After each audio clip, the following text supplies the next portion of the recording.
Good morning and welcome to our presentation about the Kindergarten Health and Physical Education curriculum. Within this presentation I'll be providing you with an overview of the curriculum whilst also incorporating information about what physical education is and its importance in the kindergarten students' lives, the specific motor skills that the children will develop through their time at primary school, as well as providing information about how teachers will educate the students about health and fitness. Health and physical education is a mandatory learning area that has been implemented to be able to form a healthy society for the future. The curriculum allows for inclusiveness for all students to be able to participate, and it also incorporates the children's development of overall well-being by establishing the building blocks required to develop their social and emotional intelligences, as well as being able to learn how to make informed choices to be able to live a healthy and enjoyable lifestyle.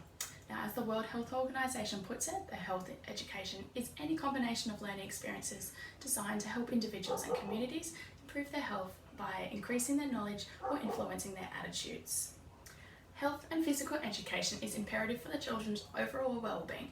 However, it is also allowing for the children to be able to make positive choices in relation to being able to help and assist in being able to educate others within our wider community. It is also important that children between the ages of 5 and 12 are participating in at least 60 minutes of activity every day.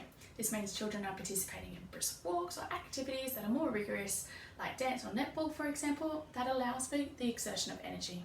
This allows for children to be able to gain healthy growth and development, improves their emotional well-being, and allows for enhancement of social skills, whilst also incorporating capacity to be able to facilitate learning productivity. At a kindergarten level, the children will be developing their locomotor and non-locomotor movements. This entails rolling, balancing, skipping, as well as being able to throw and catch. As the children progress throughout their time within primary school, they'll also continue to develop these skills and be able to use them in a way that the children can commence incorporating these skills into games like soccer or softball, as well as incorporating these skills into activities like dance and gymnastics. As you may be aware, there are many ways in which children learn. As a teacher, it is imperative that I'm incorporating holistic teaching and approaches to be able to adhere to all the learning needs for each student. The variety of learning needs may include critical inquiry, strength-based approaches, whole school approaches, and game-based pedagogies. Each activity should have a means of engagement, representation, action, and expression for the children to be able to guide their own learning. Each activity should align with the curriculum, however, it should also be completed by incorporating interests of the children. For example, if the child has been demonstrating an interest in balancing and climbing, I could be using the curriculum core learning pillars to be able to curate an obstacle course for the children to be able to participate in.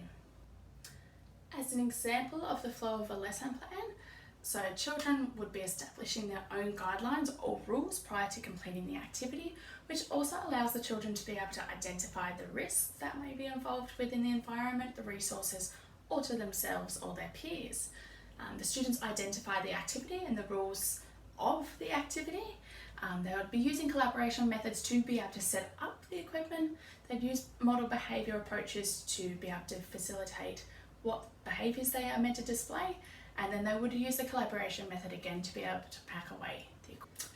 After the conclusion of the activity, it is then imperative that myself as an educator reflect on what has worked and what hasn't worked. This enables me to be able to analyse what I can do differently next time, and then we can either repeat the activity or introduce a new activity that allows the children to be able to understand and progress with their learning.